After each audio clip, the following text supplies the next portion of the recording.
श्री सुखदेव जी महाराज आगे वर्णन कर रहे हैं कि राजन, भगवान ने ब्रज गोपियों को जिस रात्रि का संकेत किया,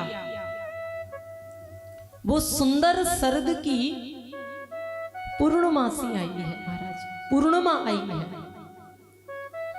अर्धरात्रि का समय है। ठाकुर जी ने अपने अधरोष्ट पर वेणु को धारण किया है और श्री सुखदेव जी महाराज ने वर्णन किया कि राजन, कि भगवान पिता रात्रि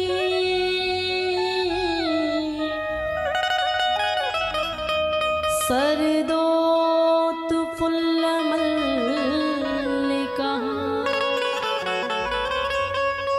भीक्षरन्तुम मनश्चक्रे योग मायामुपाश्रिता। भगवान पिता रात्रि सरदोत फुल्ल मल्लिका भीक्षरन्तुम मनश्चक्रे योग मायामुपाश्रिता। जिस रात्रि का संकेत मेरे ठाकुर जी ने गोपियों को किया, वो सुंदर शरद की पूर्णिमा आई है महाराज।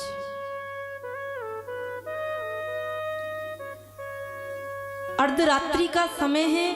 ठाकुर जी ने अपने अदृष्ट पर वेणु को धारण किया है। जैसे ही स्वर गुंजायमान किया महाराज, वेणु वादन मेरे ठाकुर जी ने प्रारंभ किया, तो वेणु की बंसी की ध्वनि को सुनकर के गोपियों की जो स्थिति है बड़ी ही विचित्र हो गई महाराज।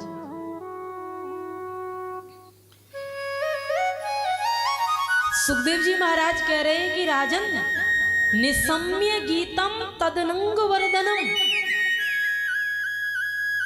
ब्रज स्त्रिय कृष्ण ग्रहीत मानसा आजग मुरन यो नु मलोक्षतोद्यमा। गोपियों ने जब निसम्य गीतम तदनंग वर्धनम वंशी की ध्वनि को श्रवण किया, तो जिस स्थिति में गोपियां हैं सब कुछ छोड़ करके ठाकुर जी के चरणों में दौड़ी हैं महाराज।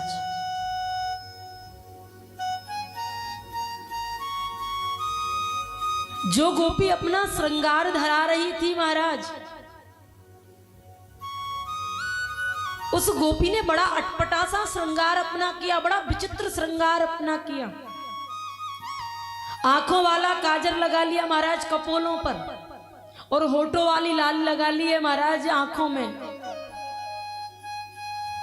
ऐसा अद्भुत श्रृंगार गोपी ने किया।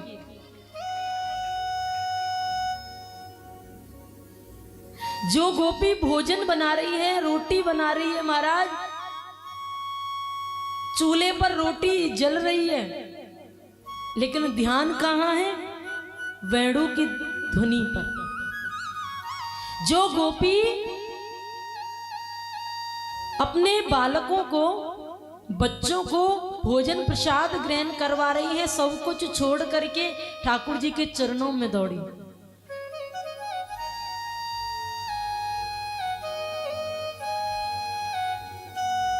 सम्राट कर्मयोगी राजा परीक्षित, गोपियां जब भगवान श्याम सुंदर के सन्मुख आईं,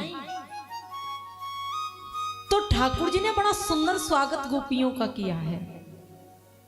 सुखदेव जी महाराज के बड़े मार्मिक शब्द हैं कि स्वागतम वो महाभागा प्रियम किम करवाणि वा ब्रजस्यानामयं कश्चिद् ब्रूतागमन कारणम्।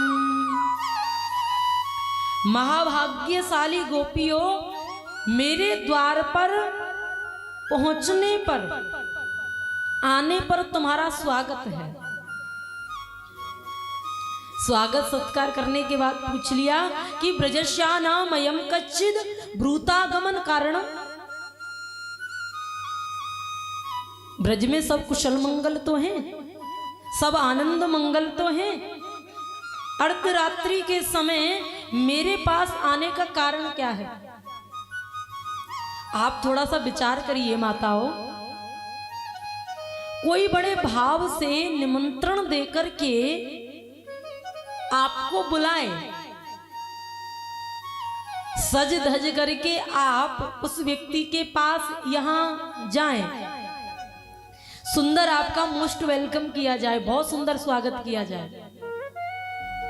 स्वागत सत्कार करने के बाद, होने के बाद आपसे पूछ लिया जाए, हाँ जी क्यों आए हो, आने का कारण बताओ। आप कहोगे भले आदमी निमंत्रण दे के बार बार फोन कॉल्स करके बुलावे और जब घर में आ जाए स्वागत भी करें और पूछ लें क्यों आए हो, कारण क्या है। ठीक उसी प्रकार से ठाकुर जी ने निमंत्रण देकर के गोपियों को बुलाया।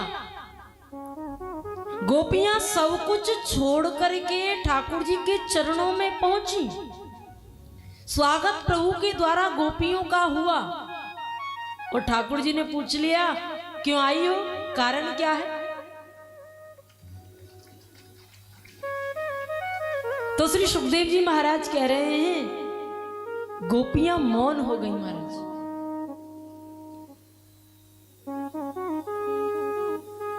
भगवान श्याम सुंदर कह रहे हैं कि गोपियों तुमको मालूम नहीं है क्या, संसार में रहने वाली समस्त स्त्रियों का एक नियम है, कि ही कर्म है, एक ही धर्म है, पतिव्रता धर्म का अनुसरण करे, पालन करे। जरा सी वेणु की वंशी की ध्वनि क्या श्रवण कर ली, सब कुछ छोड़ करके मेरे सन्मुख आ गई। तुम जानती हो भारत वर्ष में रहने वाली समस्त स्त्रियों को कभी भी पतिव्रता धर्म का पालन करना नहीं छोड़ना चाहिए। पति चाहे कैसा भी क्यों ना हो, श्रीमद् भागवत महापुराण में भगवान स्वयं की वाणी है कि दुर्हसीलो दुर्भगो वृद्धो जड़ोरोग्य धनो पिवा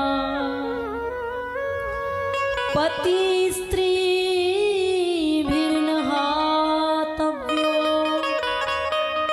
लोकेप्सु पात की। दुर्हसीलो दुर्भगो वृद्धो जड़ो रोग्य धनो पिवा। पति रोगी हो कि योगी हो, धनहीन हो, धनवान हो, रूपवान हो, कैसा भी पति क्यों ना हो, भारतवर्ष की स्त्री को कभी भी अपने पति का परित्याग नहीं करना चाहिए। जीवन की कैसी भी स्थिति परिस्थिति क्यों ना हो, पतिव्रता धर्म का अनुसरण करे, पालन करे। गोपियां मौन होकर के बड़े भाव से श्रवण कर रही है। कुछ समय के उपरांत गोपियों ने कहा कि हे श्याम सुंदर, अगर आपका प्रवचन समाप्त हो गया हो तो हम कुछ बोले। हे ठाकुर जी, हम मानती हैं संसार में रहने वाली समस्त स्त्रियों को पतिव्रत धर्म का पालन करना चाहिए। हे श्याम सुंदर, ये जो उपदेश आपने हमारे लिए दिया है, ये उपदेश उन स्त्रियों को देना जो सांसारिक वस्तुएं चाहती हैं, जो मान चाहती हैं, जो सम्मान चाहती हैं, जो सांसारिक भौतिक पदार्थ चाहती हैं। लेकिन हे श्याम सुंदर, ये गोपियां, ये ब्रजवधू आपके चरणों की भक्ति के अतिरिक्त कभी कुछ नहीं चाहती। आपके चरणों में निष्काम की प्रीति ये गोपियां करती हैं, इसके अतिरिक्त कोई आशा अभिलाषा इन गोपियों की नहीं है। निष्काम की भक्ति गोपियां ठाकुर जी के चरणों में करती हैं महाराज।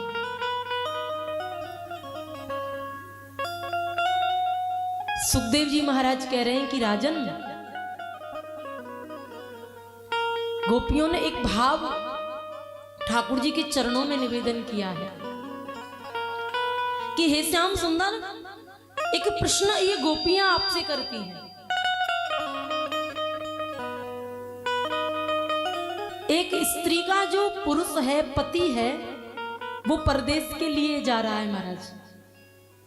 वो स्त्री है वो रोने लगी, मुझे भी अपने साथ लेकर के चलो, मैं तुम्हारे बगैर कैसे रहूंगी।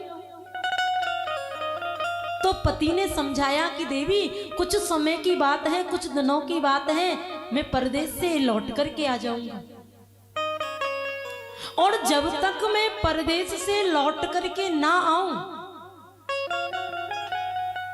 तब तक मेरे फोटो की पूजा करते रहना। ऐसा कहकर के पतिदेव परदेश चले गए महाराज। प्रतिदिन जो वो स्त्री है उस फोटो वाले पति की पूजा करती है महाराज।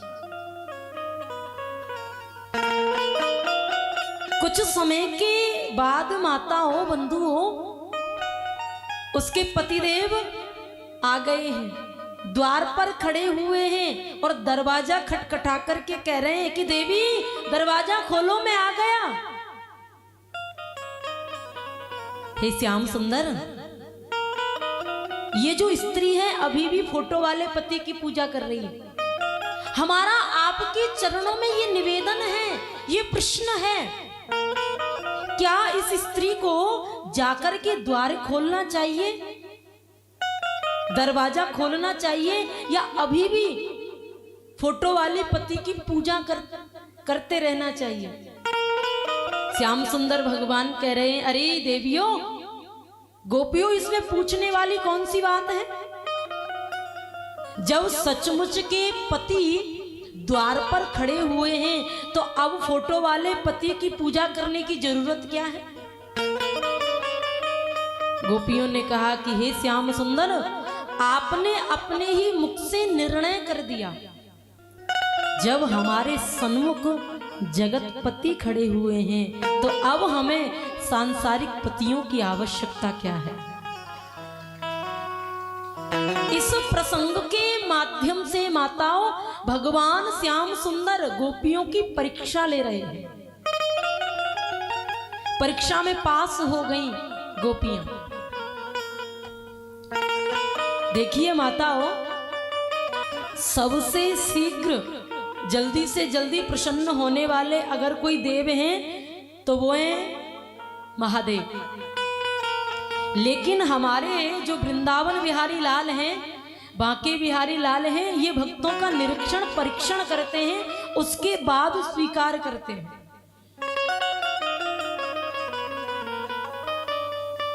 क्योंकि कलयुग के जो भक्त हैं बड़े होशियार हो गए महाराज, अपने आप को इतना चतुर समझते हैं, इतना माइंडेड समझते हैं महाराज। इनके आगे तो महाराज बड़े बड़े आदमी फेल हैं।